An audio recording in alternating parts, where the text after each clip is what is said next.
ایک بہت ہی سیدھی سادی لڑکی کی شادی ایک لڑکے سے ہو گئی۔ شادی کے بعد اسے پتا چلا کہ اس کا شوہر بہت ظالم ہے۔ وہ بات بات پر اس پر غصہ کیا کرتا، ہاتھ اٹھایا کرتا، اور وہ بیچاری خاموشی سے ایک کونے میں دبک کر بیٹھ جاتی۔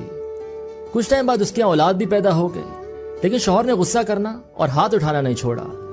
ایک دن شوہر کو کسی بات پر کچھ زیادہ ہی غصہ آ گیا اور اس نے بیوی کو بری طرح سے مارنا پیٹنا شروع کر دیا۔ جب شوہر نے اس کے چہرے پر مارا تو وہ روتے ہوئے بولی، میں بچوں کی وجہ سے رو رہی ہوں، چھوٹے چھوٹے بچے ہیں ہمارے، آپ ان کے سامنے تو نہ مارا کریں۔ اور پھر اچانک سے کہنے لگی کہ میں جا رہی ہوں، آپ کی شکایت کروں گی۔ شوہر بولا میں تجھے باہر جانے کی اجازت دوں گا تب نہ۔ تو بیوی روتے روتے بولی، آپ کو کیا لگتا ہے آپ نے جو سارے دروازے کھڑکیاں بند کر دیے ہیں، کیا اس سب سے آپ مجھے شکایت کرنے سے روک لیں گے؟ شوہر انتہائی تعجب کے ساتھ بولا، پھر تو کیا کرے گی؟ بیوی بولی، میں رابطہ کروں گی۔ شوہر بولا، تیرے تو سارے موبائل بھی میرے پاس ہیں، اب جا جو چاہے کر۔ بیوی نے پھر کہا، میں رابطہ کروں گی، اور یہ کہہ کر وہ غسل خانے کی طرف بھاگی۔ تو شوہر بھی اس کے پیچھے بھاگا کہ کہیں غسل خانے کے روشن دان سے نکل نہ بھاگے۔ تو بھاگ کر غسل خانے میں گھس گیا اور روشن دان کے نیچے کھڑا ہو گیا۔ جب اس نے دیکھا کہ یہ تو بھاگنے کی کوشش ہی نہیں کر رہی ہے تو واپس روم میں آ گیا اور اس کے باہر نکلنے کا انتظار کرنے لگا۔ تھوڑی دیر بعد بیوی نکلی تو اس کا چہرہ وضو کے پانی سے تر تھا اور لبوں پر اس نے ایک بہت ہی پیاری مسکراہٹ سجا رکھی تھی۔ کہنے لگی، جس کے نام کی آپ قسم اٹھاتے ہیں نا، میں آپ کی اس سے شکایت کروں گی۔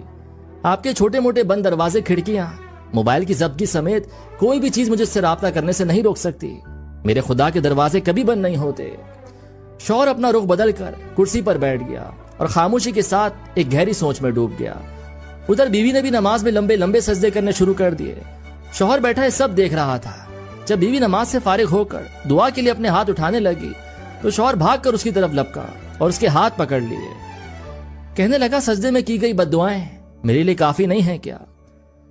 بیوی بولی، آپ کا کیا خیال ہے؟ آپ نے جو میرے ساتھ کیا ہے، اس سب کے بعد میں اتنی آسانی سے اپنے ہاتھ نیچے کر لوں گی؟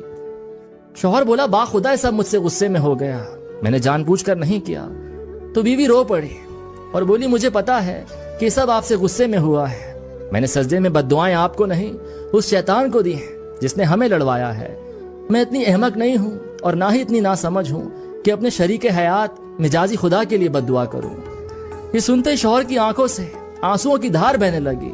وہ بیوی کے نرم نازک ہاتھوں کو بوسہ دیتے جا رہا اور کہتے جا رہا کہ میں آج اس جائے نماز پر بیٹھ کر آپ سے وعدہ کرتا ہوں کہ کبھی آپ کو برائی کے ارادے سے ٹچ تک نہیں کروں گا۔